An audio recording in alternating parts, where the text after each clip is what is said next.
Hello once again, my name is Bogdan Mihai, proud founder of the successful company GOTTEm, which produces high-quality hemp products. And today, I'm here for another video where I explain to you skills that employers look for in the employees they will hire. I have been on both sides of the coin, so I can see that the many hardships that people can have when faced with finding what the employer wants when looking for employees. But I now also know what most employers want. One of the programs that most employers love to see that you master is Excel. More and more work is starting to be done electronically, so more and more employers require their employees to master many of the online working softwares, Excel being one of them. Many people, me included, didn't know the vast range of things that Excel could accomplish and how much employers love to see that you master the program and the skills that you displayed in your resume. That is why I am here to tell you about it in the second video that talks about what employers look for in an employee.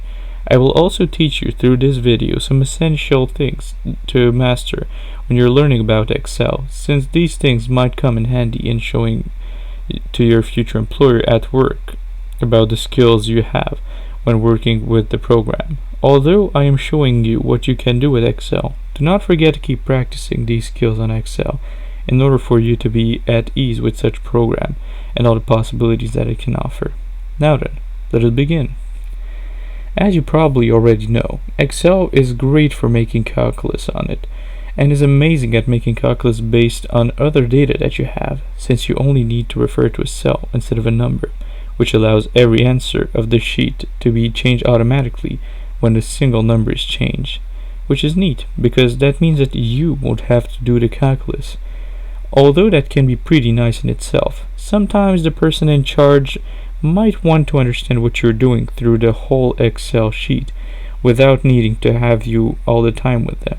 There is a feature in Excel that allows you to name the cells, which allows you to explain better what you're doing in order to do that, you just need to select the cells with the data and the cells that have their name.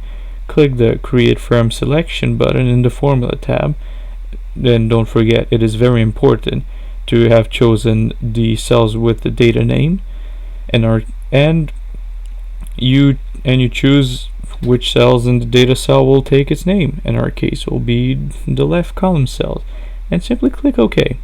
Now, when you have to refer to any of these cells that we have formatted, you can refer to them by what the data represents, like price, for example. Another essential feature that you should be conscious of is the Format Cells feature that is offered in this feature, you're allowed to do many things, but let me sum it up to the most important ones. Firstly, after selecting the one or many cells that you want to format, you simply have to right-click and choose the Format Cells option. With that chosen, you can choose to, as the option says it, format your cells. You can add borders to the selected cells with any color that you might like and the preferred thickness in the border option. You can change how the data is written in the Number tab.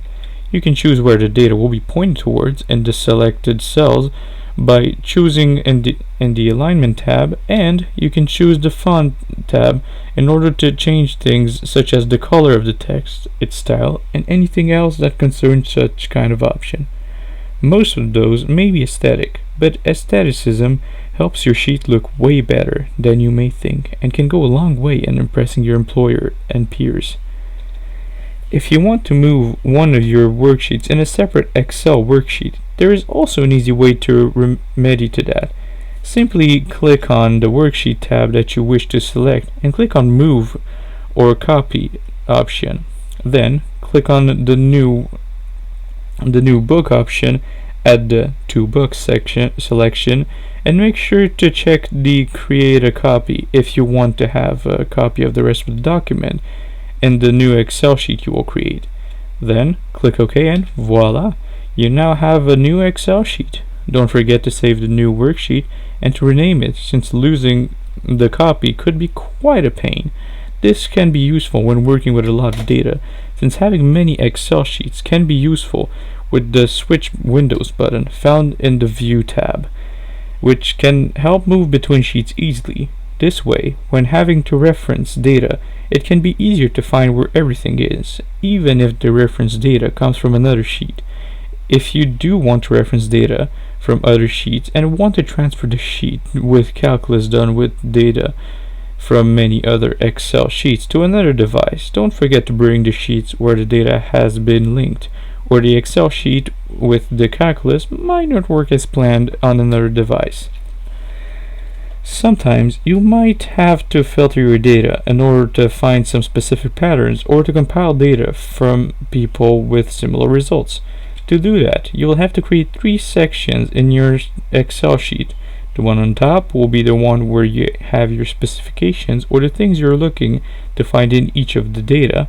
The second one will be all the data that you have. You will have to put all the data that you want to see filtered in that section. And finally, the third section will be the one with the results of the data that has been collected out of all of your original data, and it has been filtered with the requirements of the first section. The first and third section should have the same amount of headings as the second section. After having entered the specifics of what you want to isolate in the first section, you can select the data range to be filtered in the second section. With the data selected, click on the Data tab and find the Advanced button, which is close to the Filter button. Click on it, and then you will be asked to choose if you want to filter the data at the place where you took the data or copy what you filtered from somewhere else. You will want to copy it somewhere else, so you will click the Copy to Another Location option and then choose the ranges of the data to be filtered.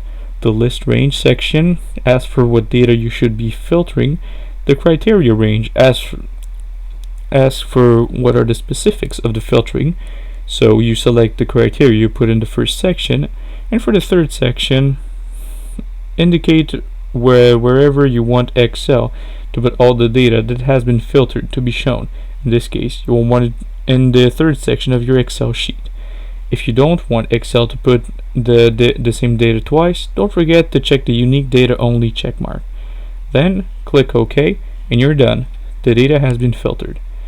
This is a very easy way for you to filter data in Excel without losing too much time or getting lost in the Excel parameters and options. Remember, when working with programs like Excel, not only aestheticism is key, but also the speed at which you work.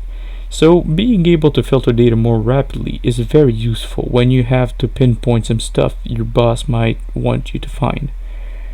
With Excel as unusual as it may sound, you have the ability to take screenshots and put them on your worksheet.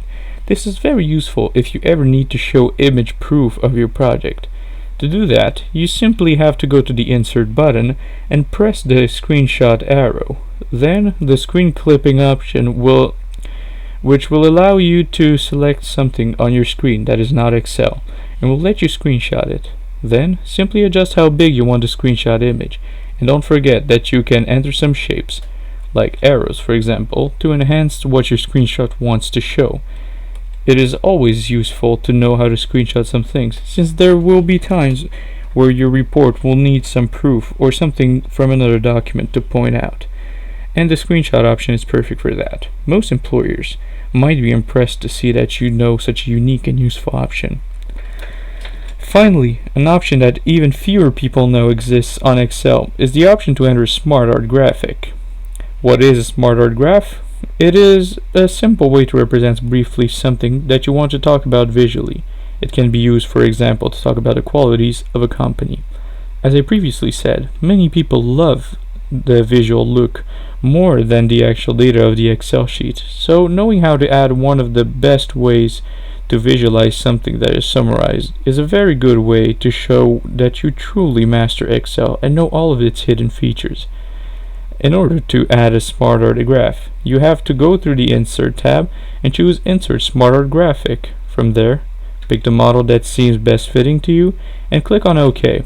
Most of the time, on each of the sections, you will be able to add an image or an icon already given by Excel, depending on what you search for as an icon. The best way to modify your SmartArt graph is by going in the Design tab, all while having the SmartArt graph selected, and clicking on Text pane, putting whatever word you want in each section. To change the image, you'll have to click on the image part to the left of the text in the text pane. Then select if you want one of your own image or an icon given by Excel, and you're good to go.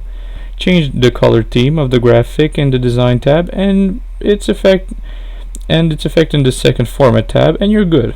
Although it may seem like a simple feature, it is essential for you to demonstrate your mastery of Excel to your peers and to your boss.